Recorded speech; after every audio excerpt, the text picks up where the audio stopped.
Good evening, everyone, and welcome to you all. Thank you so much for coming to tonight's reading.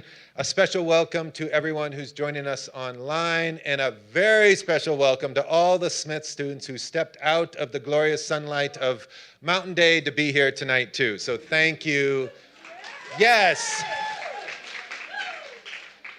I hope you all had a really lovely mountain day, and I'm glad you're capping things off with our reading tonight.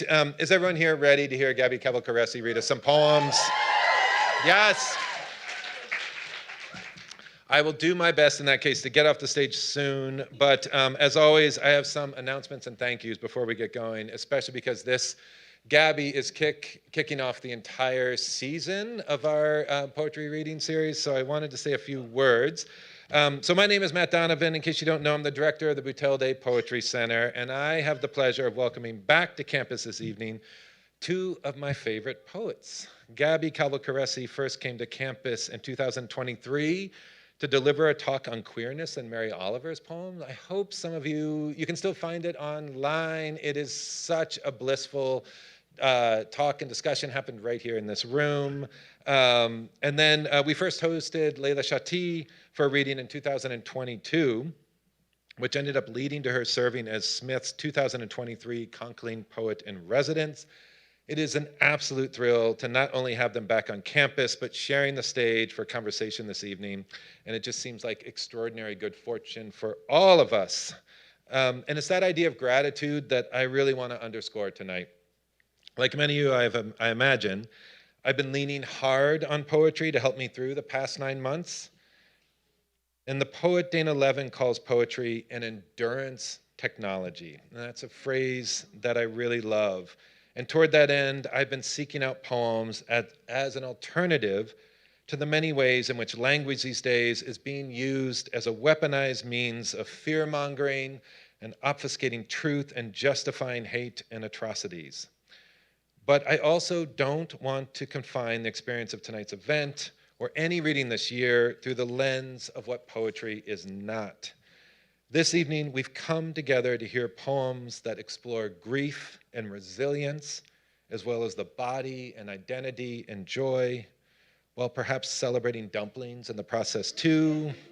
And I just want to hold space for feeling grateful for all of that in itself. Gabby is the kind of person and poet who believes that we can all be ambassadors of the imagination, and that, as they said in a recent interview, is one necessary ingredient. And that, as they said in a recent interview, one necessary ingredient for a healthy community is creating a space for rigorous compassion. I vote for that, and for all the ways in which poetry might inch us closer to that. So Gabby and Leila, thank you so much for being here, and I'm so excited for both the reading and your conversation. So here's how tonight will work. Leila will introduce Gabby, and following Gabby's reading, they'll have a conversation up here on stage, and then following that discussions, both Leila and Gabby will be signing books right over there at the purple tablecloth. I definitely have some thanks to offer for folks who made tonight possible as well. As we kick off the season, I want to thank all of our many alums and donors, as well as the Tamis Day Foundation for their ongoing support of the Boutelle-Day Poetry Center. Your generous contributions and donations are what make this programming possible. I want to thank our co-sponsors for tonight, the Office of Equity and Inclusion, the Study of Women, Gender, and Sexuality in the Department of English Language and Literature. I want to offer a huge thank you to Jen Blackburn, the Poetry Center's, yay! The Poetry Center's program manager and outreach coordinator for all of her countless hours spent getting this year's seasons off the ground. In addition, I want to officially welcome and thank the Boutelle-Day Poetry Center's core interns, Sadie McCrae and Natasha Butler-Rahman, for all of their hard work helping to organize and promote this event and all our upcoming events for the rest of the year. I want to thank Tom Kleitis, hi Tom, as always for streaming our readings this year and making sure that we can get our poets' work out to an even wider audience. I definitely want to thank Northampton's own independent bookseller, Broadside Books, and especially Roz at Broadside Books. We're selling books at all of our events this year, and we're so lucky to have such an incredible bookshop right here in Northampton. Both of these extraordinary poets with us tonight have brand new books from Copper Canyon Press. Leila's new book, Wildness Before Something Sublime, was published earlier this month. Wrong, I made sure I had it in my hand. Leila's new book, Wildness Before Something Sublime, as you can see in my right hand here, was published earlier this month. Did I do it again? I'm gonna just keep rolling. And now, I don't have Leila's book with me. I'm gonna, hold on. I grabbed the wrong book off the shelf, and here's the worst part of what just happened. Leila's gonna give me grief about this for the rest of the time. I know. So Leila Chatti has an amazing new book out.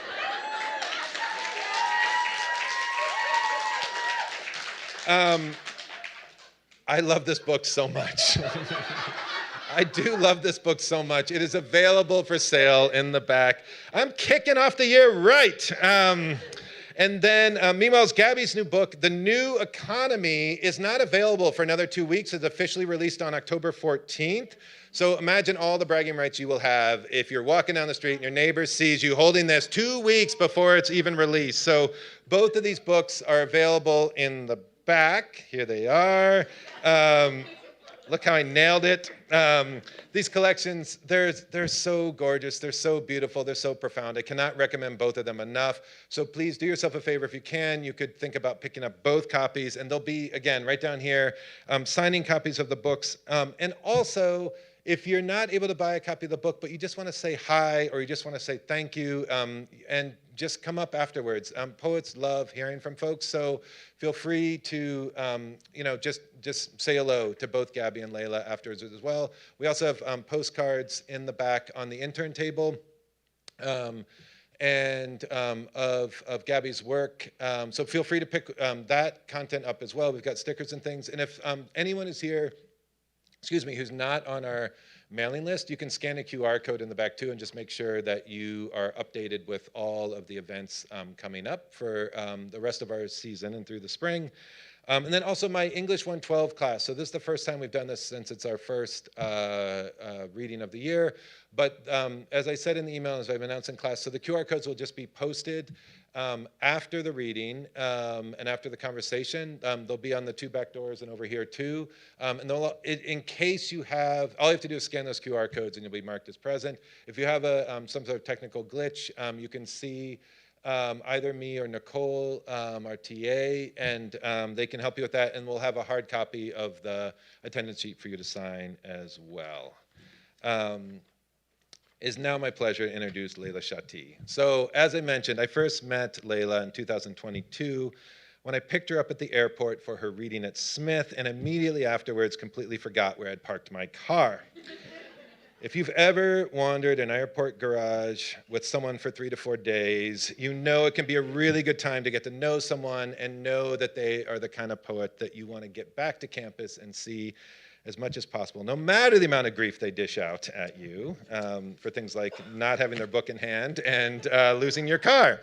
But luckily, eventually found my vehicle and managed to get Leila back to campus. And she gave such an incredibly beautiful reading that night that I'll never forget. Again, Leila, it's such a thrill to have you back. Leila Chatti is a Tunisian-American dual citizen and the author most recently, of course, of Wildness Before Something Sublime, as well as 4 chapbooks and her debut full-length collection, Deluge, which won the 2021 Larry Levis Reading Prize. She is the recipient of a grant from the National Endowment for the Arts, and her work has appeared in many publications, including the New York Times Magazine, Poem a Day, Poetry, The Nation, and The Atlantic. She currently teaches in the low residency MFA program at Pacific University and is a provost fellow at the University of Cincinnati, where she lives with her amazing family. Please welcome Leila Chatti.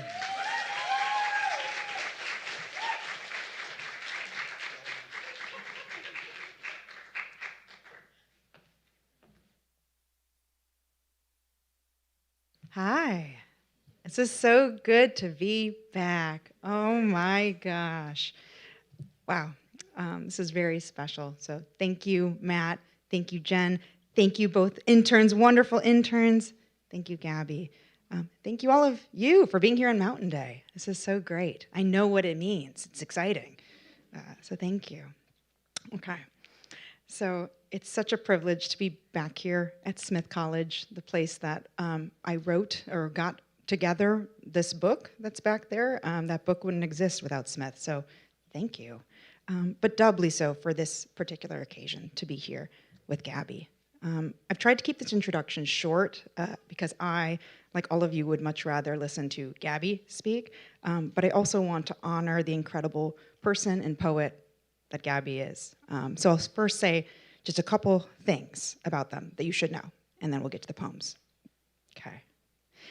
Gabby is, without a doubt, one of the most kind, generous, and courageous poets working today.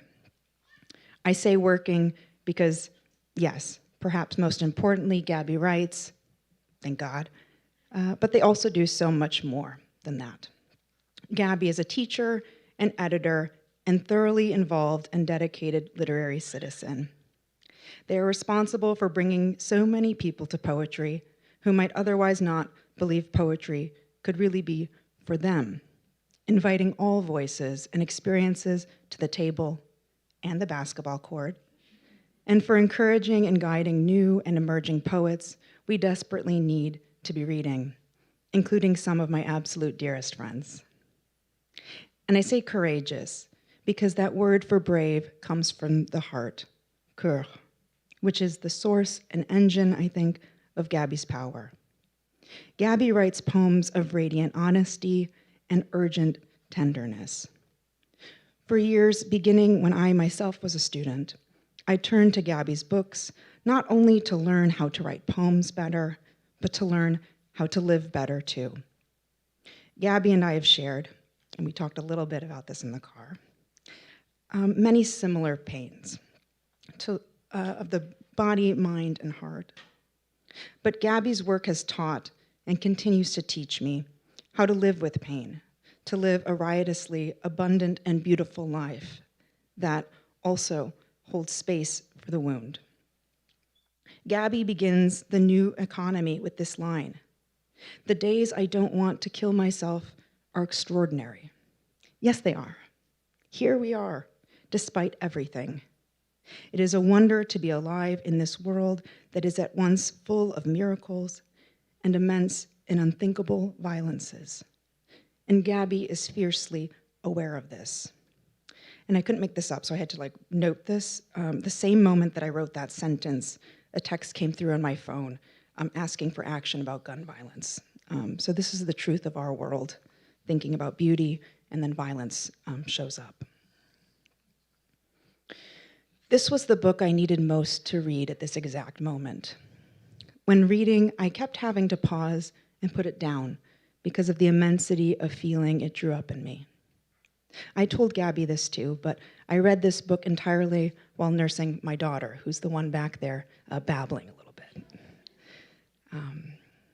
I felt such extraordinary tenderness and vulnerability since becoming a mother. And with this new profound and profuse feeling, I have also felt deeply overwhelmed and unmoored by the current terrifying state of the world. There is so much at stake, and so many intent on devastation and destruction. Many times I've asked myself this year, how can I best be of use as a writer, as a person? How can I make this world better, as small and ordinary as I am? This book, though it might not have all the answers, is company in the questioning. In the poem, Karma Affirmation Cistern, Don't Be Afraid, Keep Going Toward the Horror, Gabby writes, "It's okay to feel horribly ashamed. Best not to look away. The gate to joy is past the factory and past the reader, and maybe it's past your last breath on this planet.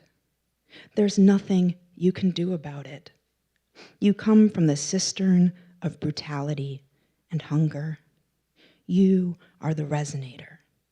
Just breathe."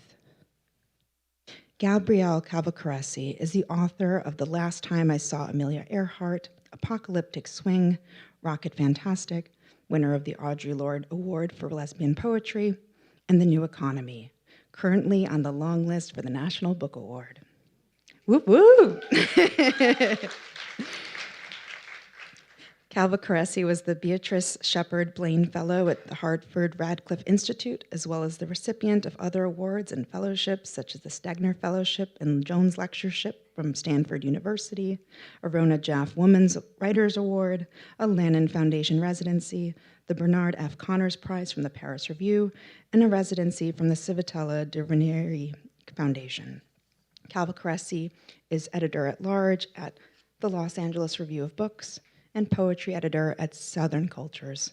Calvocoressi teaches at UNC Chapel Hill and lives in Durham, North Carolina.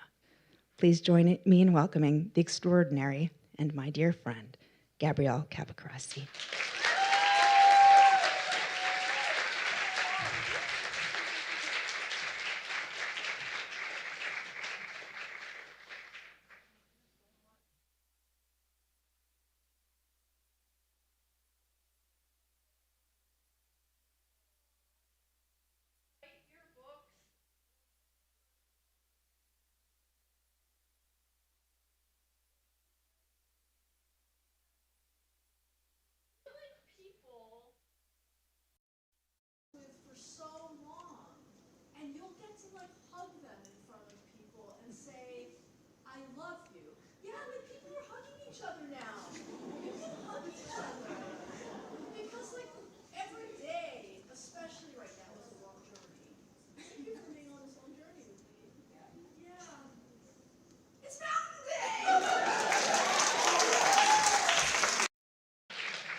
Bubbles and one doesn't.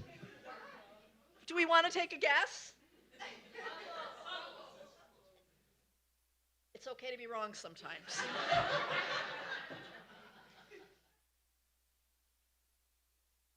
I'll be wrong a lot tonight, which I love. Oh, we're recording, so I really do need to stick close to the mic. Hi, you're doing the camera. I'm Gabby. What's your name? Bob, hi. Tom. One thing is true, poets get it wrong. Thank you, Tom. Oh, my dad's name is Tom, and he's watching. Hi. Yeah. Hi. I am so excited to be here. Last time I was here, I crawled across the stage like a fox. I'm not saying it won't happen again.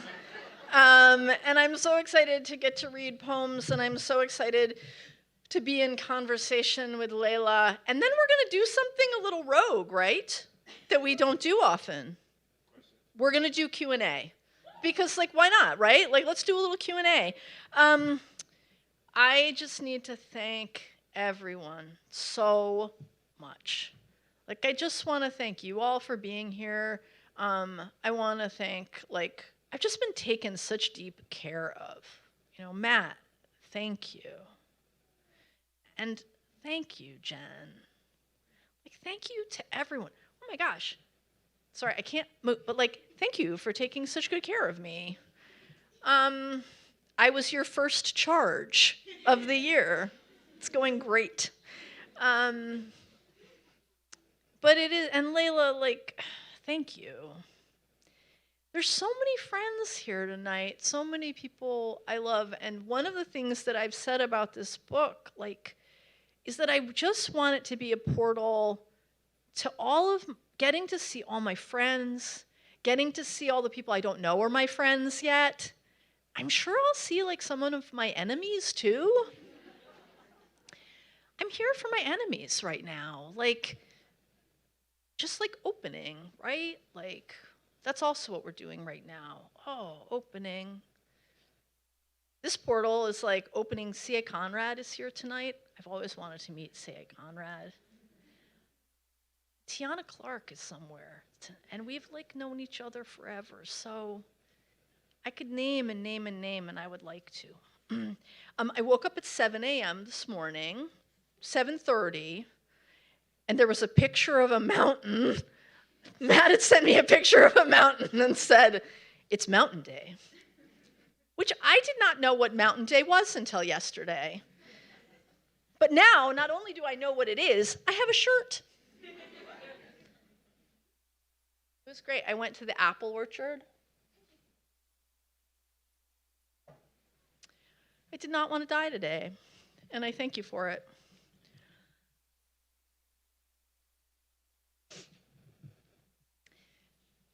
Hammond B3 organ cistern.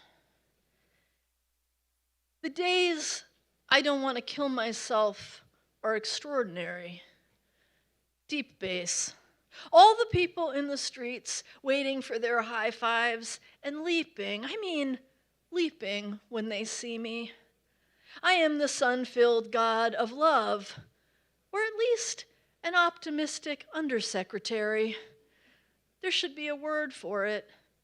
The days you wake up and do not want to slit your throat. Money in the bank.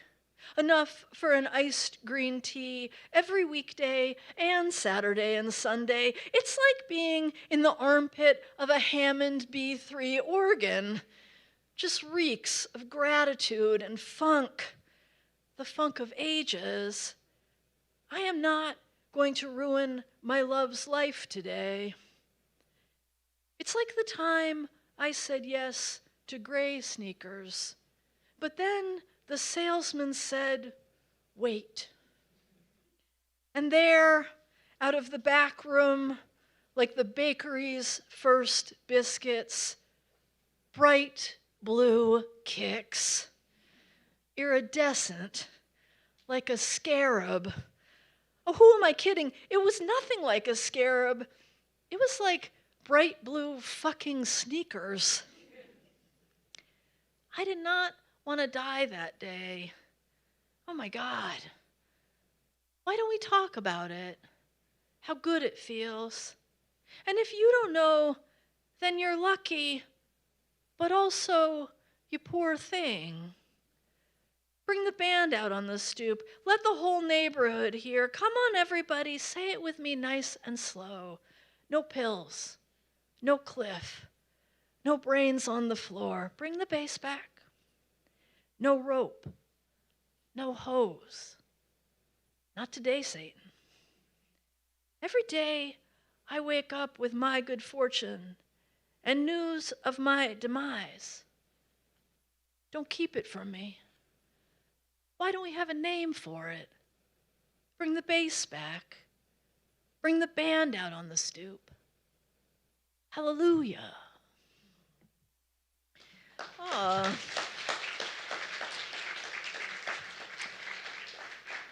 This is the first time I'm reading from this book, like by myself, like with people, and I feel very honored to be here at Smith doing it, and who knows what's going to happen. I'm like still figuring it out, and I was like, oh, I'm going to make like this whole, like reading order, and then I was like, let's just like get to know the book. Yeah, like this book is, I think, there's a lot of things this book is about, this idea of like what would be a new economy be? What would that be for us? What would it be for me? How far can I open? But part of that is also like, how much can I like really look at myself? Like how much can I like look at myself? And that is a reckoning. Like many people who grew up in New England, for instance, like I grew up being told that my family had been on the Mayflower and like that was something to be really proud of. I bet there are people in this room who have like that story, right?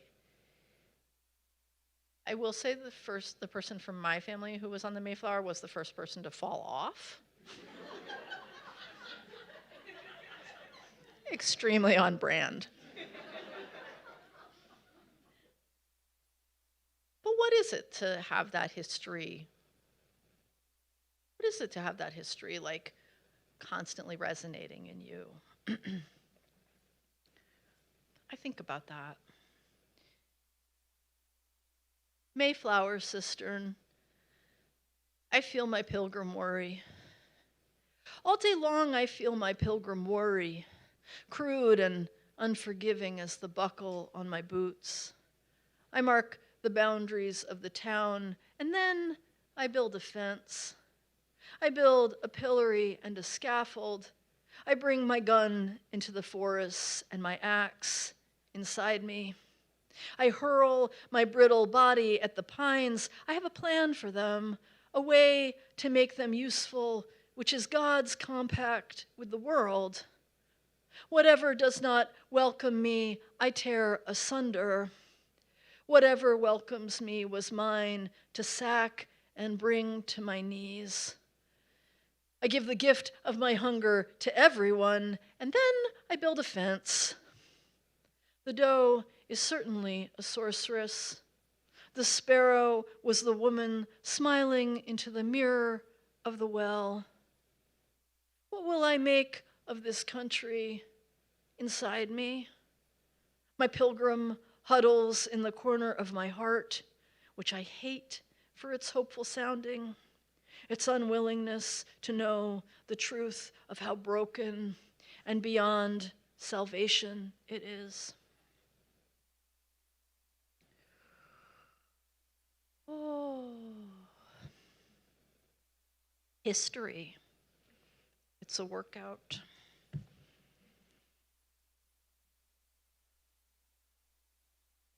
I'm so excited we're all here together. This is for Oliver Bayes Bendorf.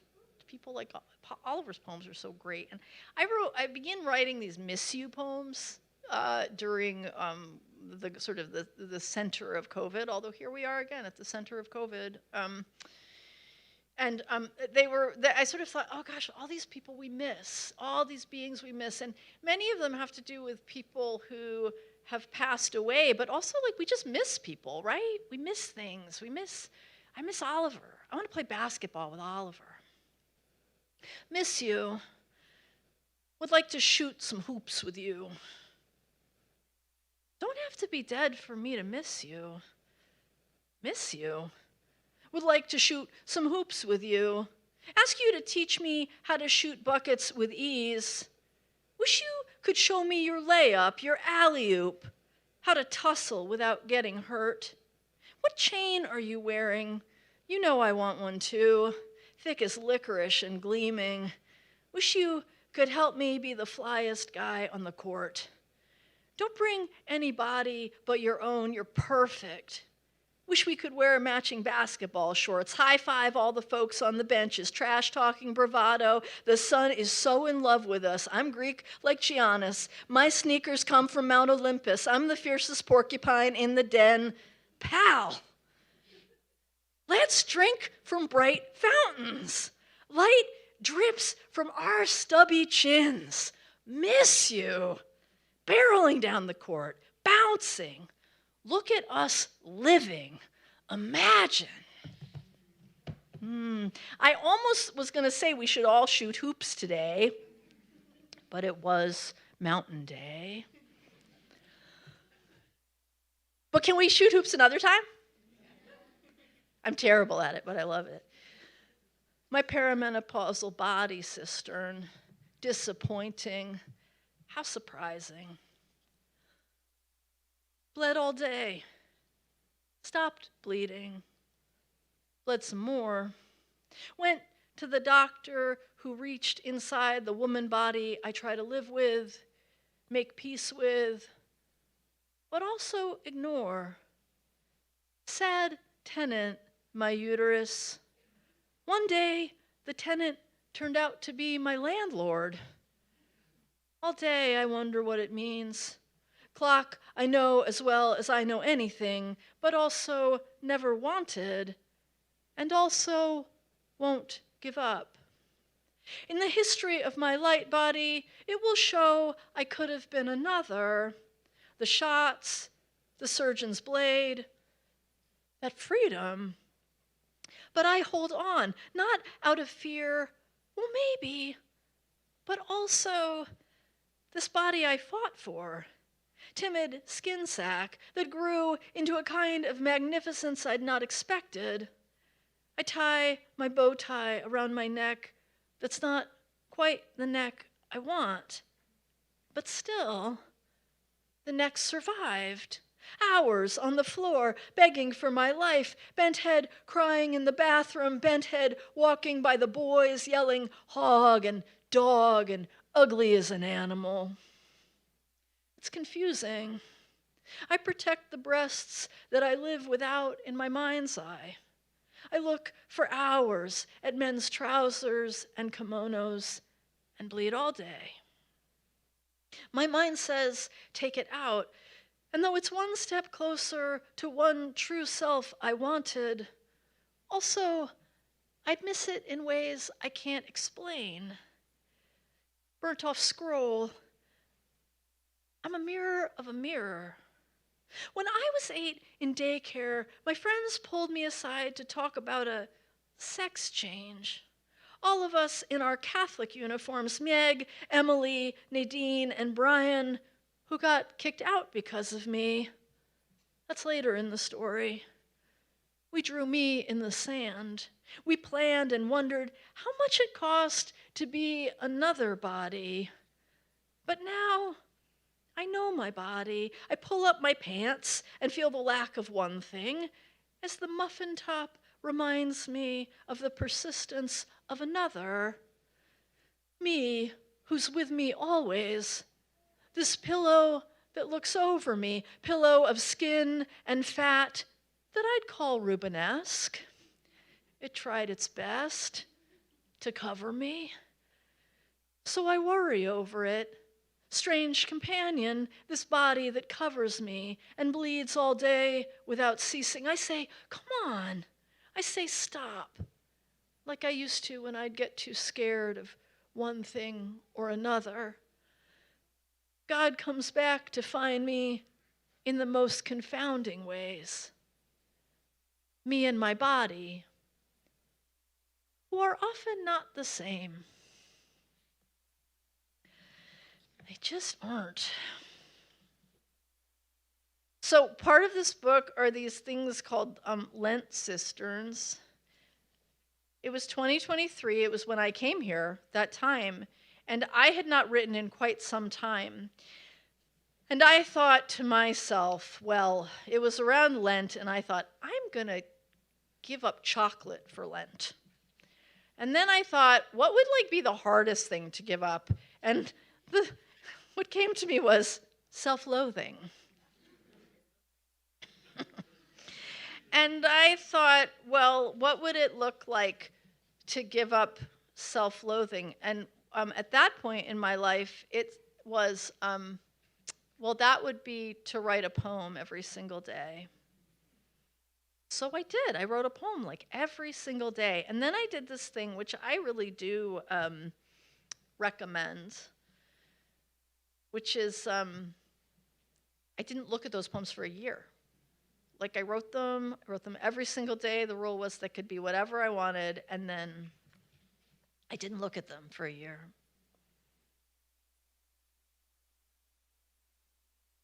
Did you hear the news out of Tennessee, out of North Carolina, I know you know I know. You know, but also I don't think you do. I want to explain it more clearly because you say I live in a cistern of peace. There is no peace in my heart. No march, no brunch, and no party up in the club of my 4 chambers. The amp is nothing but feedback. So I can barely write or dream or lose this weight I meant to lose. My blood pressure's out of control. Did you hear what's up in?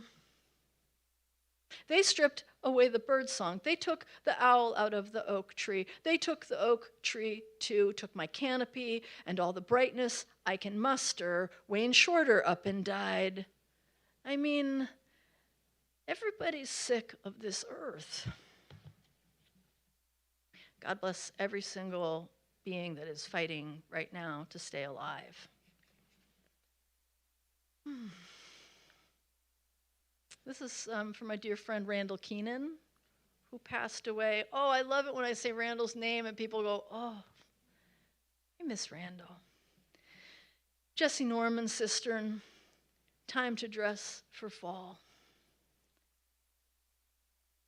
The best of friends are sure to part one day. I can't remember who said it, but it's true. I wish the little church next door were there in person so I could hear them singing. I really do.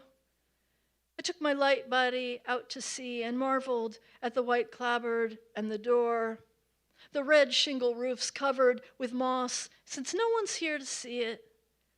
Dust to dust, or shingle to moss, the chimneys leaning toward the ground.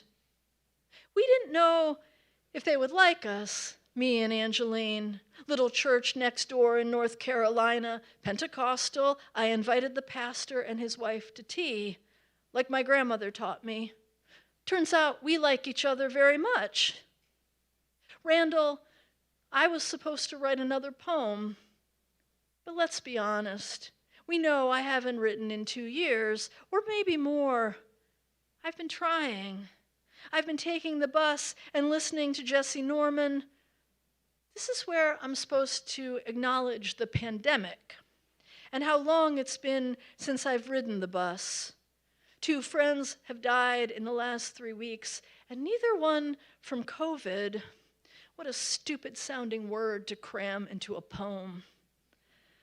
One time my grandfather told me how Jesse Norman sang so well that all the cast behind her was crying in, was it Vienna?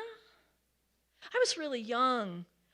He used to drive me on the tractor while we listened to her singing on the outdoor speakers, and I'd think how nice it would be to be so good at something you'd make everyone stand still and cry.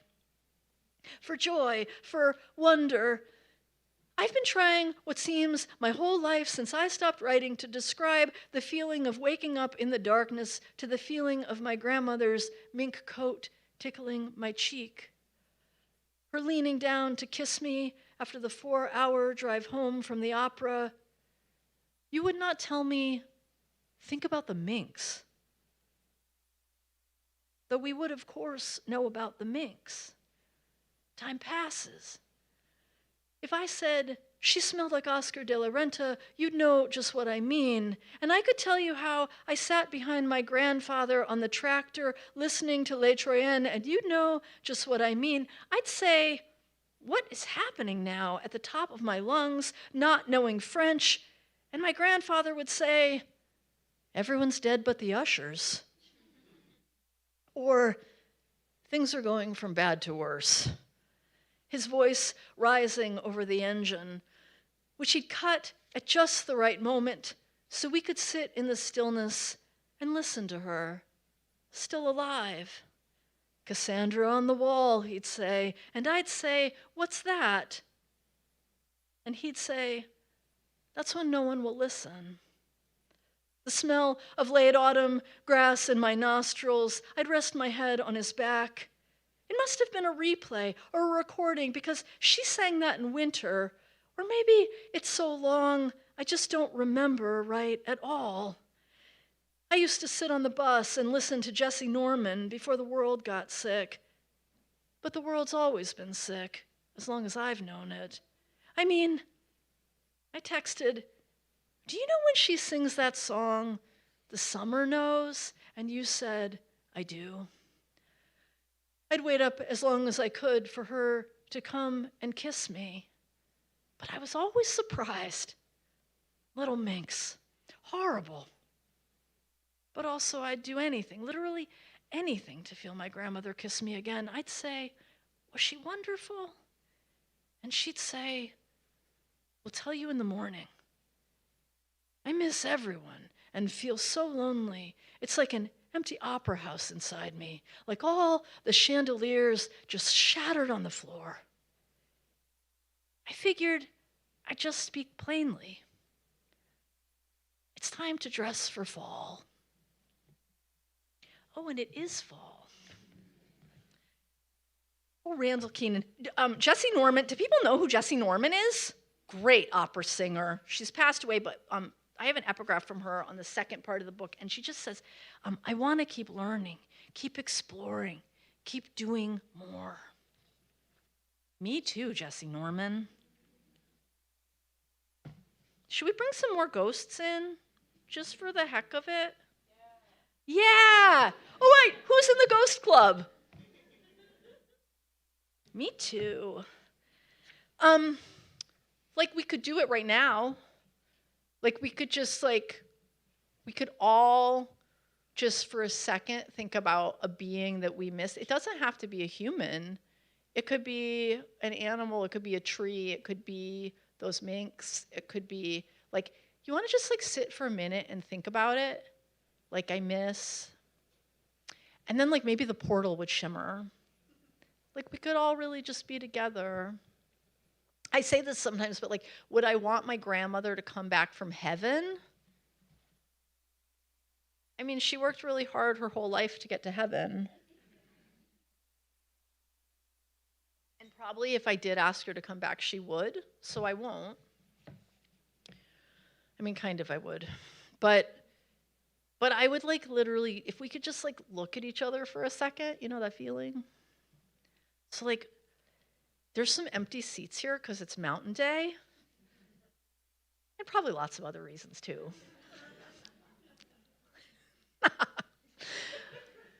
But could we just we could fill the room with everybody? Oh, you feel it? No joke. Yeah. This is for my dear friend Jenny Tonpahot,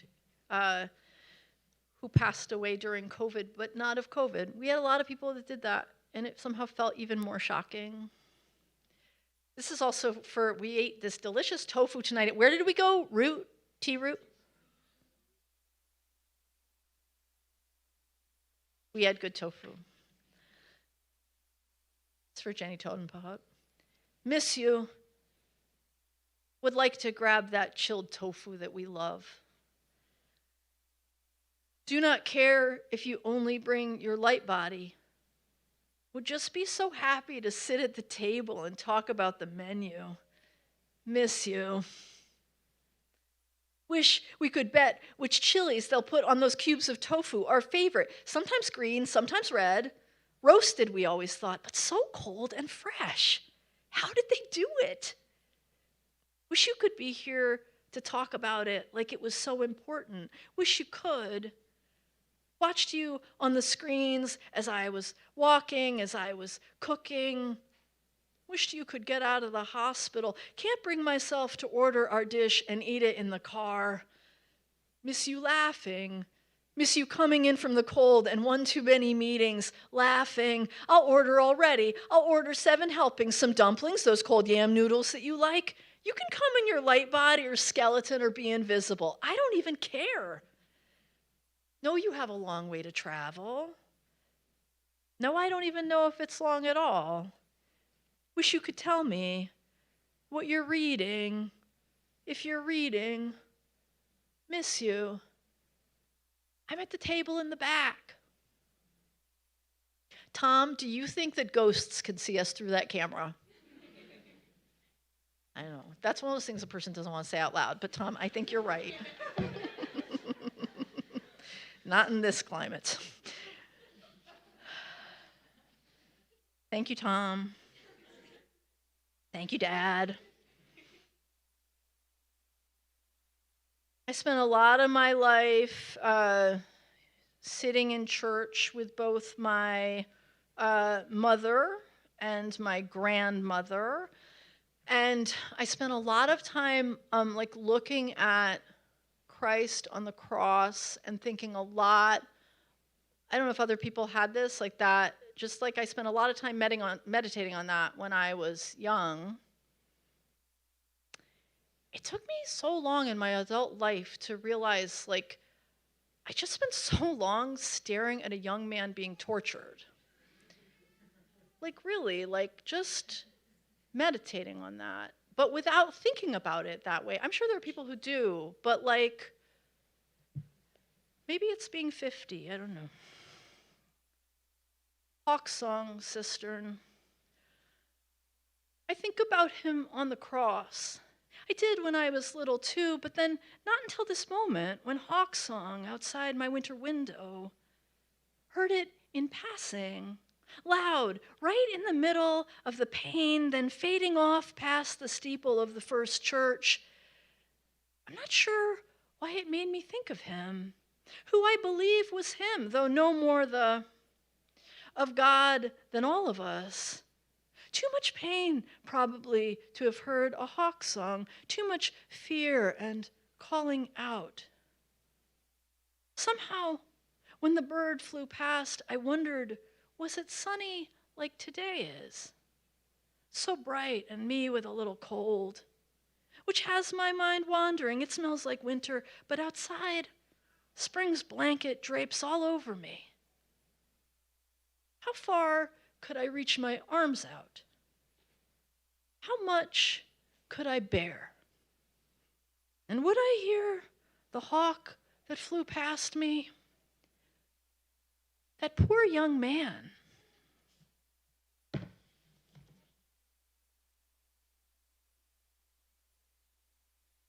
things we watch our whole life.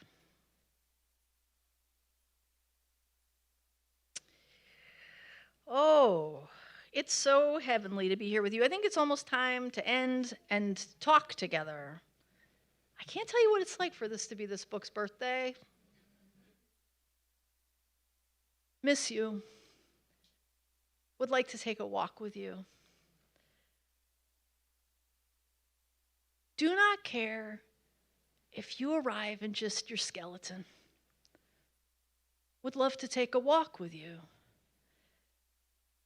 Miss you.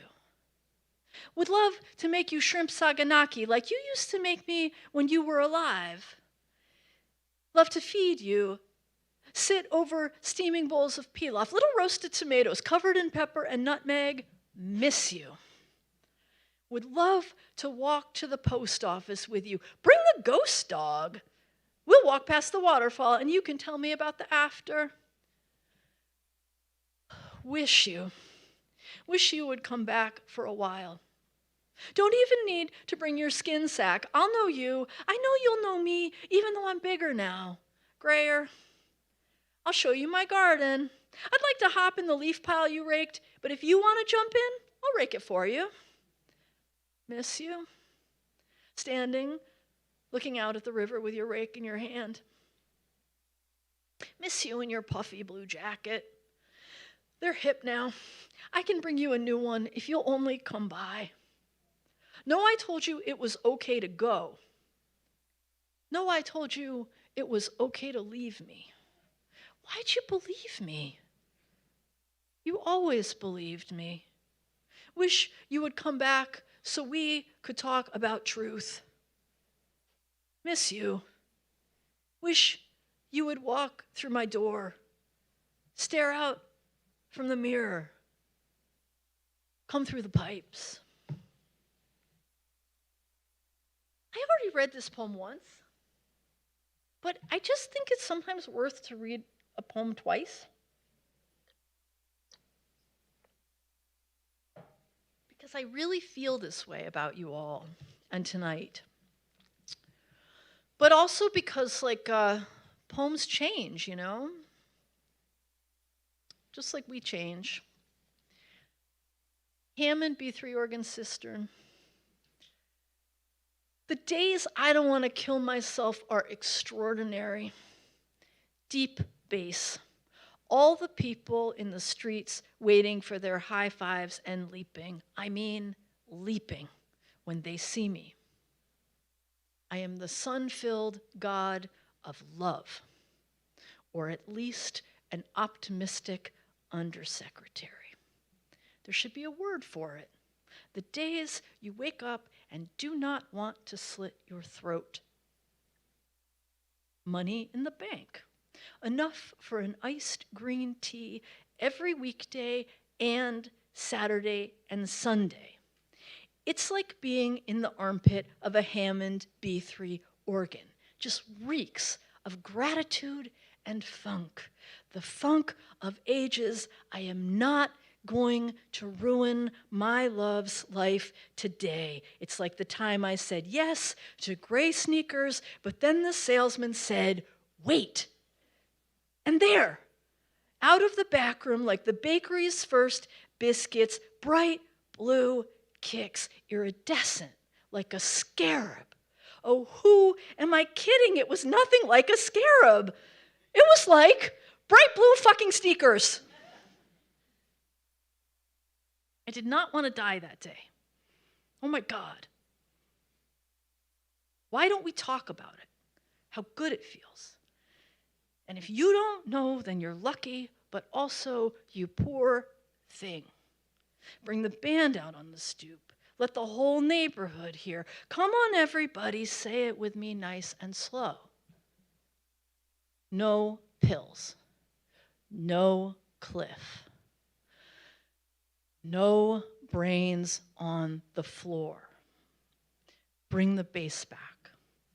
No rope. No hose. Not today, Satan.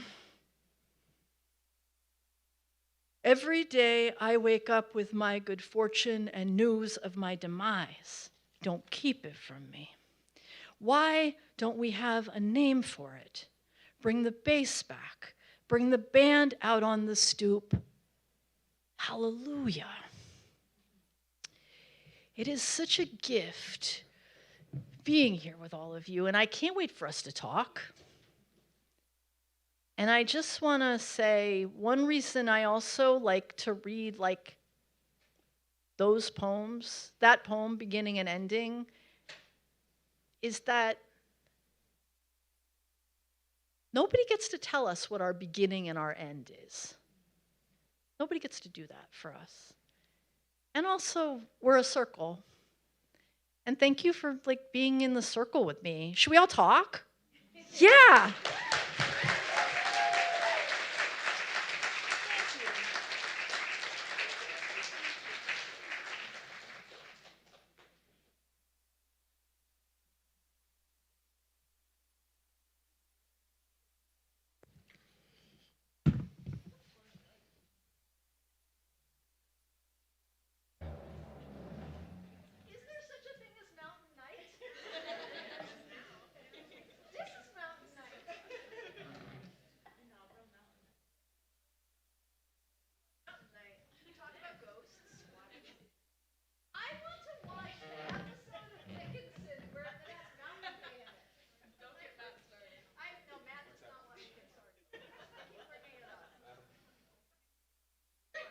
Leila, this is your water. You can sit wherever you want, but that's your water.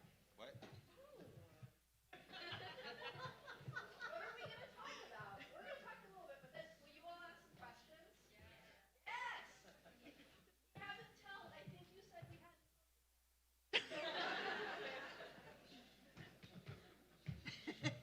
Should I crawl across to Leila like a fox? It's different when I'm not talking about Mary Oliver.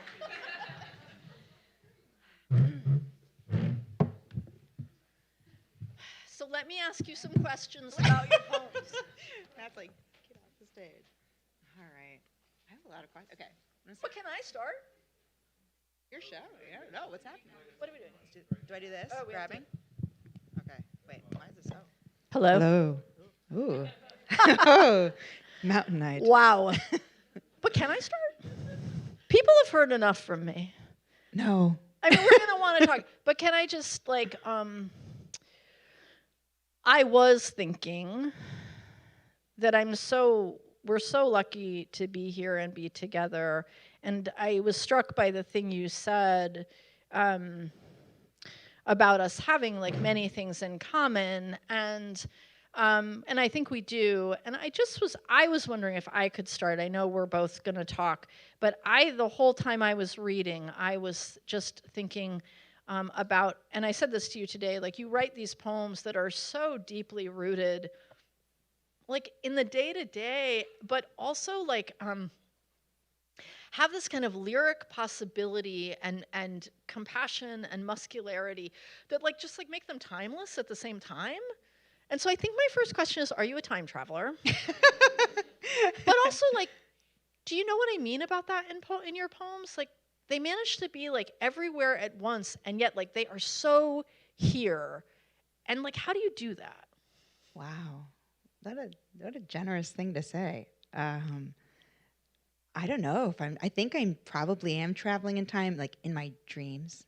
And I do think there is something actually like culturally about dreaming and, time. Um, but I think so much of what I'm thinking about is like suffering, but also the ways that suffering unites us and is timeless. Like, I'm not the first person to have lived these pains, and I won't be the last, but I'm trying to uh, add my little pinprick of um, awareness, alertness, attention to the conversation. Um, yeah, I think some of it is also maybe a little dissociative. I Yeah, think that totally. pain makes you zoom out and zoom in, and I think I'm kind of always doing that a lot. Yeah. Yeah, Thank you. thank you. Like one understands the mystics when one. Mystics. Yeah. Yes. Just like that kind of, yeah. What an honor. Hmm. Well, I want to talk to you a little bit about something kind of mysticky, Ooh. if that's okay. Oh, but I'm also always for the rounded. mystic. Oh, yeah. Okay. Can people also see? I have a visual disability, and so I want to be aware. Are people able to like? Is this? Can you hear? Yeah. Okay. Okay. So, so there's this recurrence, right, in your book about the idea of the light body, which I love. The flesh body shed for what I'm thinking of as I was reading, of sort of one with no baggage or expectations, is how I read that. And at the end of one poem, you make clear a separation, and you read this poem, me and my body, who are often not the same.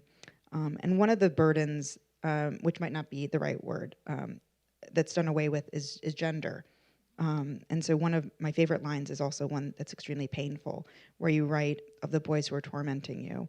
The boys called me sir, but not in a way that made me feel debonair, which you are very debonair.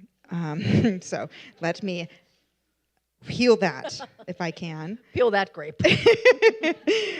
There's also many references to illness and physical pain and illness and symptoms that are complicated in their gendered associations. And this idea, one of the similarities I think we have is this, of wanting to escape the sick body, is one that I strongly relate to, but also the complexities of its intersection with gender. Yes.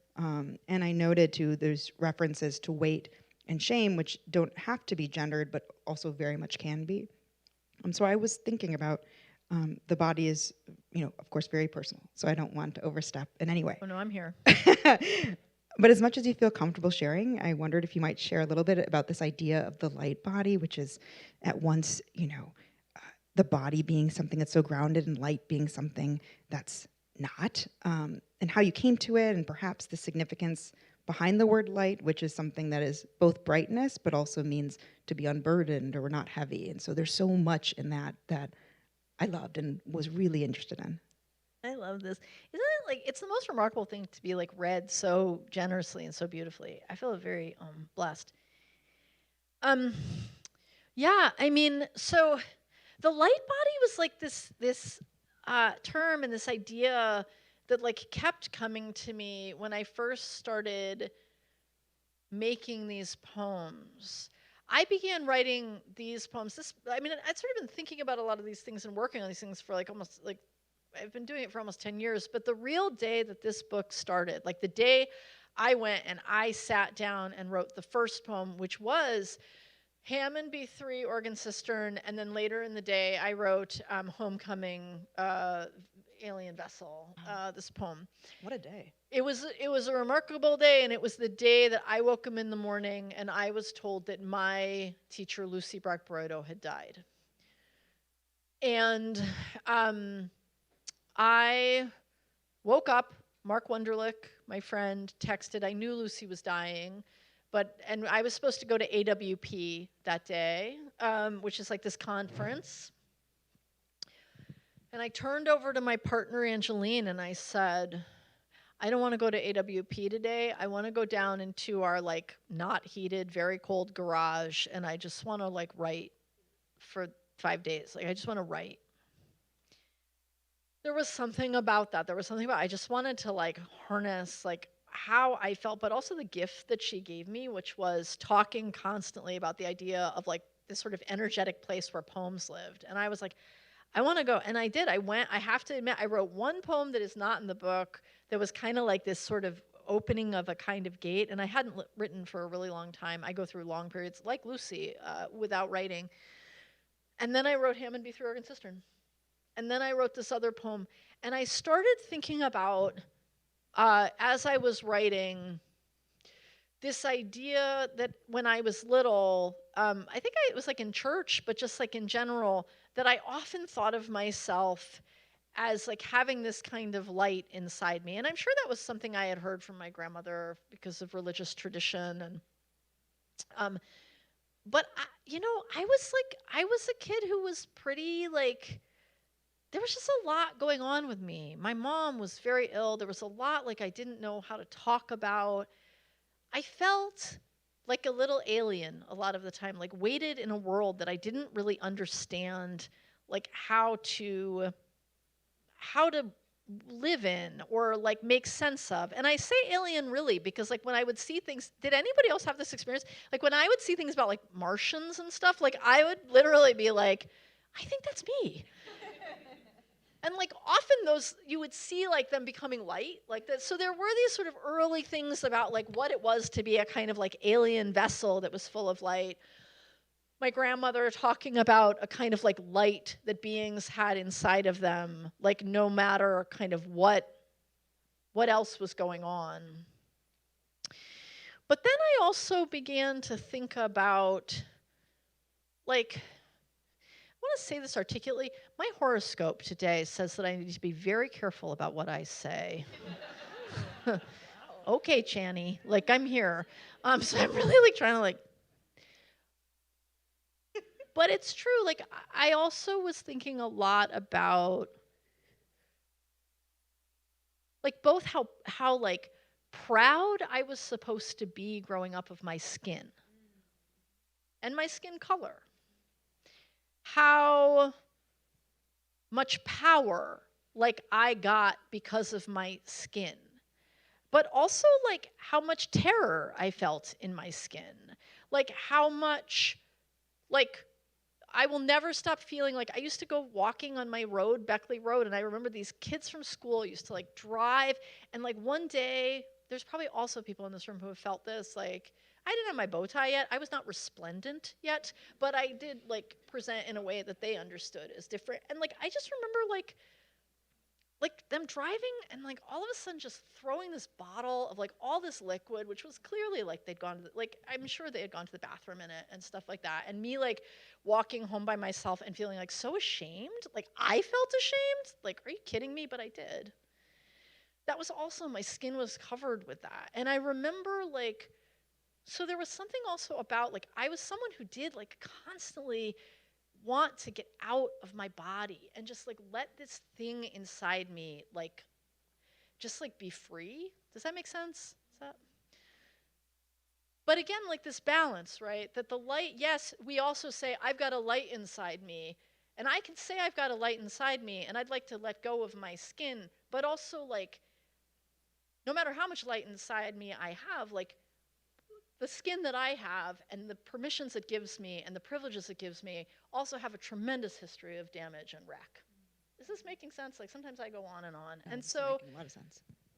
So one of the things about the light body in this manuscript and in something I think about is like, what is it to like want to be free of something, but in wanting to be free of something, like you can sometimes let go of your responsibility to really look at yourself.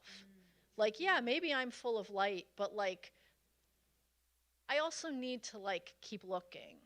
And so the light body like kind of moves all through this text as both a thing of hope, but also like, you can get so deep in your own light that you don't like look at the fact that like, you still have a lot of looking at yourself to do, or I do. I shouldn't speak to anyone in here, but me, I am not finished. Like I have a lot of reckoning to do still. You're just so fucking smart. Am I allowed to say the F word? Sorry. You're just really smart. Someday may you all live to have Leila say, you're so fucking smart. Like, look at you. Wow. Oh, man. Okay. I'm sorry. My brain is, are you all feeling this? My brain is doing a lot of things I right always now. like So say I'm like it's nice to have our brains like lubricated. yeah. Like, can you all do this? You don't have to, but if you, yeah, right? Oh, Matt, I'm not seeing you do it. lubricated. I have the power. Okay. Now we're ready. I did walk across. I did crawl across this stage like a fox. There's no end to what I'll do with Smith. We're in control Yeah. of this stage, at least. Yeah. So, thinking about community, I wanted to think about, because this book is doing so much. I thought the way that you talk about it, the way that even it exists, you know, the acknowledgments are the most generous acknowledgments I think I've ever read. Do you like? See, no one has really seen the acknowledgments yet, and I'm so scared of them. But Oh, I they're really beautiful. wanted to do it. They're beautiful. Really? Or Really? even wilder. Like I really like went like. But I'm so glad you feel that. Maybe you'll if you get the book, or you don't even have to. Like you could just like look at the back of the book. But like, yeah. Sorry. It's amazing. Like in this book, right? So there's poems written to friends. The acknowledgments are, you know, just a thing in themselves. It feels very intentional, and acknowledgments can be very stiff and forced, and that didn't feel that way whatsoever. So, you know, it's usually not very interesting reading, and I thought yours was. And you also mentioned that it took 10 years, as you said, to write this book, and that your community helped make it possible. But writing is often assumed to be a vocation requiring isolation. We're in the land of Dickinson, whose mythology involves, I think, her solitariness, or at least the ways we talk about it. And we also live in, I wasn't sure if I would call it a new, but an economy as writers, artists, and makers that can feel like one of scarcity. You name moments when you yourself have wanted to take the food off of other people's plates. And I love that honesty because it is coming from someone I know to be beyond generous. So it reminds me that I too can have moments like these and still ultimately be a force for good, which is what I strive for. So I wanted to know a little bit, or if you might feel comfortable talking about the role of literary community and literary friendship, and perhaps its tensions and rewards, especially I think in this economy in which we are feeling very fearful and also very lonely. Yeah.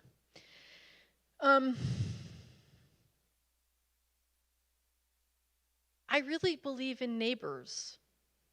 Like I really do. And part of it is like the neighborhood I live in Old East Durham. Like we have wonderful neighbors. We live in a neighborhood also that is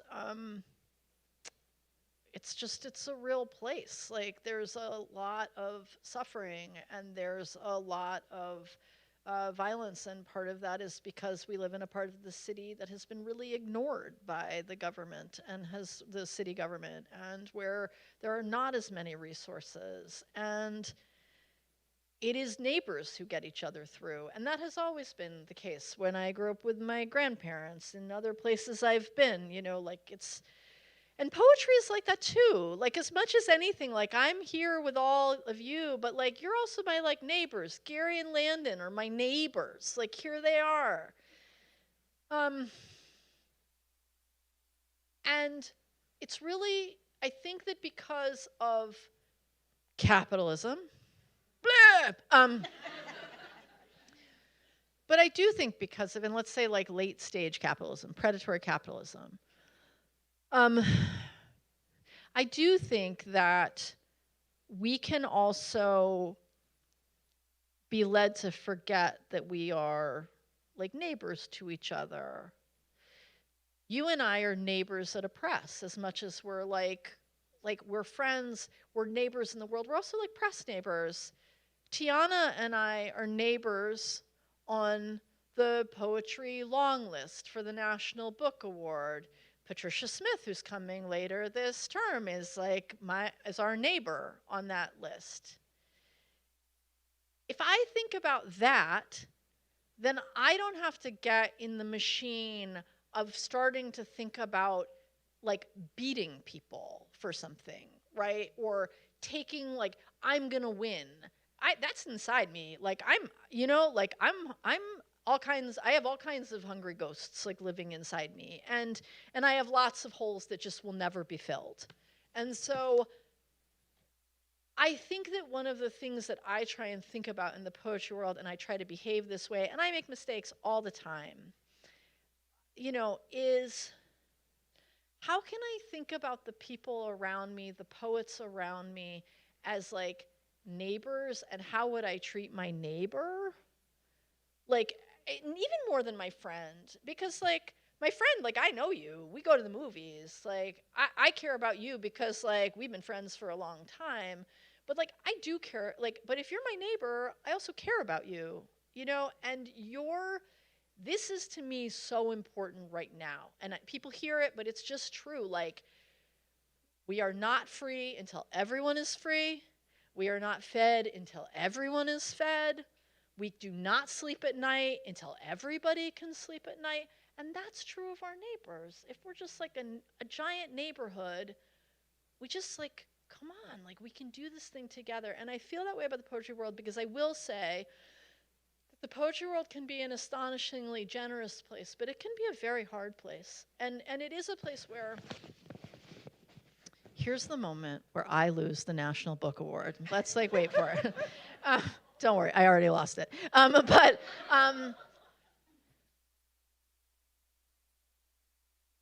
it's just like,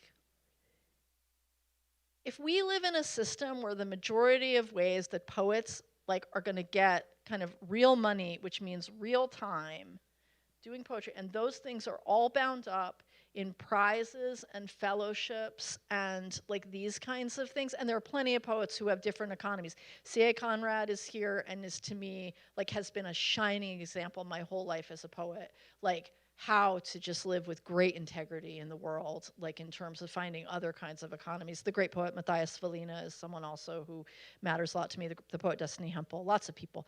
But as long as like many poets rely on these kinds of systems to like be able to get our dental work done and stuff like that, which we just have to, that is a system in which like it's very easy for us to forget we're neighbors, because like we're scared and we're hungry and we're working too hard. And so I think that one of the things I try and do is like just always think. My grandmother used to say this thing, like, I lived in a small town with my grandparents when I was little.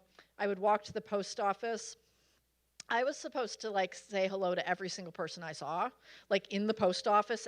And if I did not, and when I got back, my grandmother would be standing there and she'd be like, "So and so called. They said you must not be feeling well."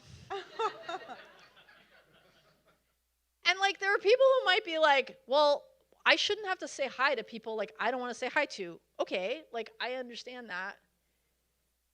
But it's also true that like I always think about, I live my life as if my grandmother is going to be waiting, which she will be someday. Yeah. She's waiting.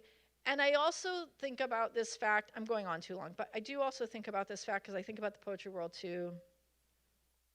When my grandmother collapsed and she was on the floor of her bathroom, the gentleman who picked her up, who came in, the paramedics who picked her up off the floor, this was a small town, so it was a volunteer fire department. They were all the guys who cut her trees. And they all, my grandfather would say, they all knew her. They all knew Mrs. Calvocoressi, and they talked to her, and she was like barely conscious, but like they were her neighbors. They knew her, and they knew her. And maybe they weren't close friends of hers, but like they cared about her.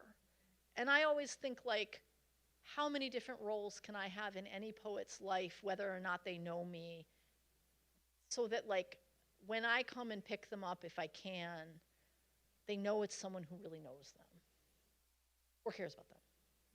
I love that. I love that knowledge and care don't need to be intertwined, that you can care for someone without having to know them well. Like Yeah. that's such a, I feel like, especially in these times, we feel like we must be in certain camps in which we know everything about somebody before we can extend care and generosity toward them. I think it's true. I also think it's important to know, and this is something poetry does, like poetry teaches us discernment. So like I also know who does not love me. And poems help me understand who does not want me to stay alive. and like I really know that person, Mm-hmm. you know? Mm-hmm. That's also important. Mm-hmm. Yeah, because you have to But care like for there's yourself. no one I won't, there's like the people who are full of love I will protect forever. I mean in this body, so I'll do my best. It's beautiful. Should we open? Should we What do take you some think? questions from the I'd love crowd? What's I your just thought? want to like look around and see everyone. Who's got questions? Anybody? If not, I have more, but I'm not gonna be greedy. Oh, there are. We can have, and you know, we're here for 20 nights. Yeah, that's what I heard. Then we're watching Dickinson. Oh my gosh, if only. Hi there. My name is Sam. My pronouns are he, they. Hi, Sam. I'm Gabby.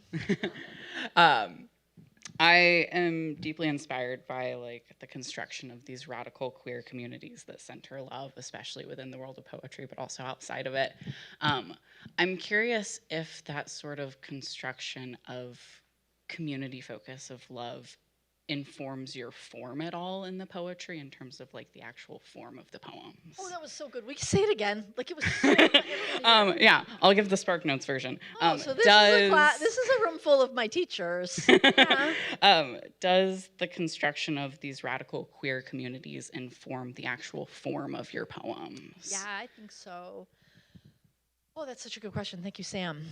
Yeah, absolutely. I mean, and I think that it helps me think about poem as vessel, right? Like not that form as also like I like to think of the poem as a vessel. I really wanted these poems to have like I never had poems that went down the middle of the page before. I never had poems that kind of really started on that right margin. And I did want to think like, oh, like how could I just open the body and the vessel of the poem even more to like maybe welcome more readers, but also like open to my own potential of like what I could help a reader's eyes do, what lineages I could be part of. Could I, you know, thinking about Brian Tier, thinking about Audre Lorde, thinking about C.A. Conrad, thinking about like all these poets who meant so much to me. Could I also like be in a lineage of expansion, queer expansion? What's the page? What's the field, right? How can we like open it up? I also just like wanted the poems to be a party. Like you know what I mean? Like I just wanted the poems to be a party. And I don't know if they feel like that to other people, but to me it's like, oh my God, the voice inside my head just said Muppet Show. But yeah, fine. I've lost the National Book Award already. Oh, Why what a not fantastic say, blurb. like, yeah, like Muppet Show. You know, like, but you know what I mean? Like, I just want them to be resplendent. Does that make sense, Sam? Absolutely. Yeah, thank you so much. Should get Muppets to read your book. Oh my God, if the Muppets would read my book, that'd be it for me. Like, if I could have, like, Elmo or, like, Animal read my book, oh. There's a hand up here. Oh, wait, okay, people are going to find but, Hello. oh, wait, Over I here. have a visual. No, it's okay. Hand up. Oh, hi, I'm Gabby. Hi, I'm Amelia. Hello. I'd like to think of myself as maybe a poet, because I write sometimes. Yeah. But I try and, when I write, it's easy to write about the things that happen to me Yeah. in negative ways. But when I read it out loud, it's so difficult Yeah. to keep my composure. Yeah. How do you do that? How do I keep composure when I read aloud? Or also when I'm writing, I like writing about my experience. I've had many negative experiences in my life. Yeah. And the way you just talk about things, you just talk about it like it's normal. Yeah. We could decide whether that's healthy or not. You know, like I will say though, I was someone who one thing my therapist said to me at one point when I had a nervous breakdown in 2004, and it was a time when I really like kind of so much of the trauma I had lived through just came up to meet me, you know. And I would go in the therapist's office and I would either lie literally like on the couch crying uncontrollably, or I would talk about my past like I was reading the news, like, and she said it to me one day. She said, you talk about this stuff like you're reading a newspaper with no judgment. It's great to have a Jungian analyst who's a Buddhist. Like, but I really so that was a period of my life where I think like that kind of just listing of things, I had no connection to it. Like but now, when I talk about stuff in my poems, when I talk about my experience of suicidal ideation, or I talk about being bullied or losing people, I think that what I have learned for myself, and this is only true for myself, is like one of the things that came out of that time when I really broke down is I began to meditate and I began to really breathe. I realized I hadn't breathed in my whole life, like really and truly, like I was always, and as I started to like breathe when I told my story, like that was a really hard thing for me to do, and it is still sometimes. I also began to understand in my poems like a little bit like how sentences worked in a way I never had. Like I began to understand like, oh, this is how I sound. There are still things I cannot talk about, and I don't in poem. Like I'm just not ready to go there. But for me, when I come up here and I talk to everyone, my commitment that I have made to myself, and I want to say this again and again, like it's just me, like nobody else has to do this. Like I have decided that the most radical thing I can do for myself, and also the thing that kind of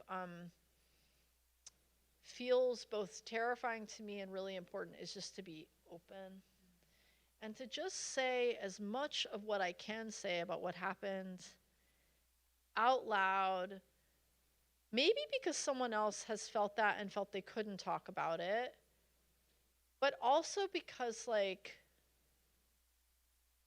I don't have this is just me again, like I don't have anything to be ashamed of, and I spent so much of my life feeling ashamed for like my pain, and like things that I felt, and I like to kind of like open and see what happens if I like breathe with everyone together. I also will say that when it comes to things like suicide, I have said this before, but like, yeah, there was the closet of being a queer person and a lesbian, but the deepest closet I was ever in was my mother was not talking about my mother's mental illness and my mother's suicide. That was like a deep, deep closet for me. And I find often that when I go places and I talk about my own feelings and my own stuff around that is a space of neighborliness, like for me, like deep neighborliness that feels important, because I have a lot of people who come to me and say like, I just never have been able to talk to about it even now. And so, yeah. But some days I can't. Like there are certain poems I read tonight for you all that I don't read for other people. I also read, like, when I feel safe, I read some poems. But there are some places I'll go, like, I'm not going to read certain poems. Like, you all welcome me, and that feels powerful. Thank you for that question. Thank you. I think you're a poet.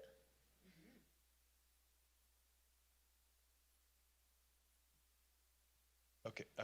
Okay. I'm gonna go. Yeah. And we only have time for a few more. Okay. Yeah. True. Hi there. Hi, I'm Gabby. I'm Sivia, and I'm Hi. so happy to be here. I've been reading you and studying your poems and just being, how Emily Dickinson says, my head blown open sort of thing. So it's been awesome. And I happened to discover your poems just as my dearest poetry friend and my dearest friend was dying, literally. And I didn't even get to tell her how much I love your poems. So I'm hoping the ghosts are here today so she can experience this. But my question is about form. And Sam already asked a question about form, and then our friend up front asked a friend about a question about the emotion. And I'm so fascinated by how your poems have a structure and a form, and then the books have a structure and a form, and within the book, different sections have a structure and a form, and then there are these repeating motifs, and I'm just so curious how you do that. You know, thank you. It means a lot to me. I work at that. I would say that really that comes from in a lot of ways. Like it really does come, that Jesse Norman poem, like I grew up in a household too. My father listened to a lot of like long form jazz, like like a lot of long form jazz. My grandfather listened to a ton of opera. I spent a lot of time when I was little listening to music in which stories were being told in languages I didn't understand, but like I could understand the feeling of it. Like I really, that's totally true. I would say to my grandfather, like, what's happening? And he'd be like, everybody's dead but the ushers.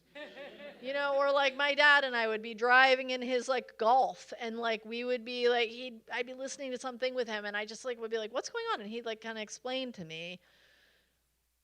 I think that was when I really did become interested, and I am in like not so much like a project book. Sometimes people say that phrase, but like I'm interested in long form making. Like I'm interested in, I'm really, I don't want to say I'm surprised, but things come back again and again in life, and phrases come back again and again in life. And so at some point, like with my last book, I just started to think like, why wouldn't I do that in poems? Like not just like repeat, oh, sometimes Gabby has a porcupine, like it's all over the place. Great. But like sometimes actually like I'm not done with a phrase yet. Like, or I'm not done with, like I'm not done thinking about things.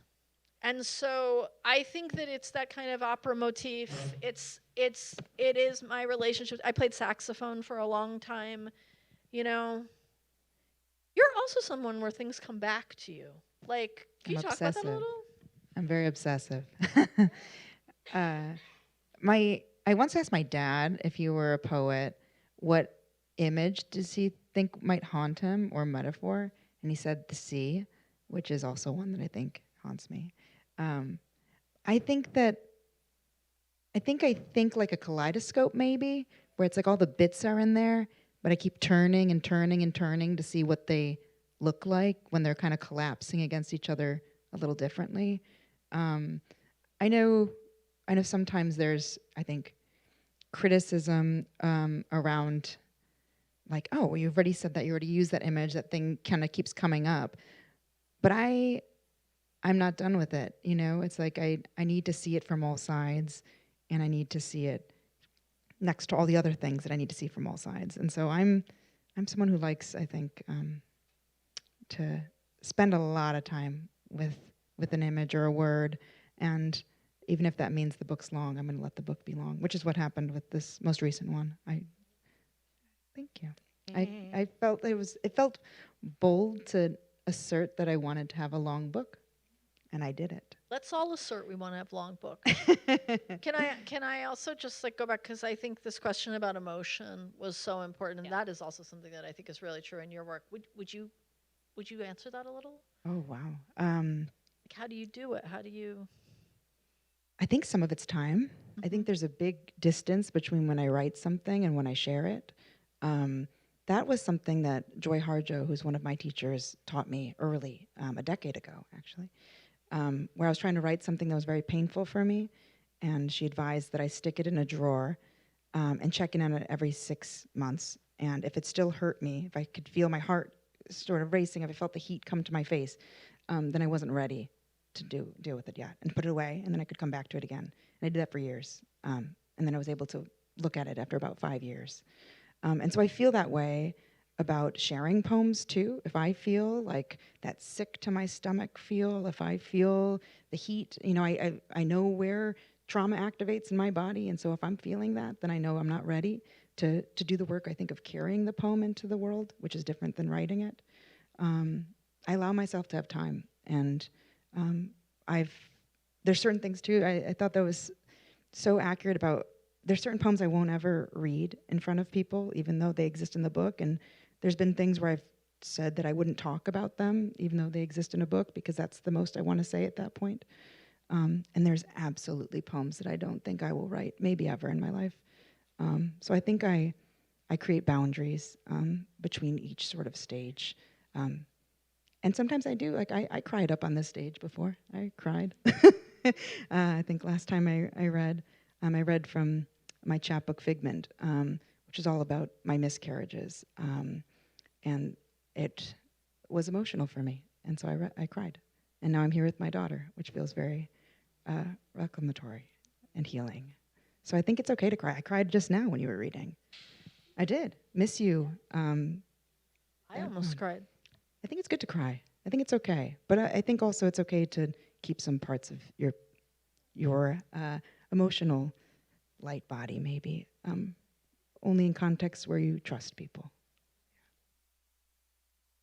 I know we have so many more questions and we could listen to you both all night, but in the interest of time and the interest of giving people a chance to have you sign books, I want to, Leila, thank you for the beautiful introduction and all those incredible questions in this dialogue. And then I also want to thank our inaugural Mountain Day poet, Gabby Calvocoressi.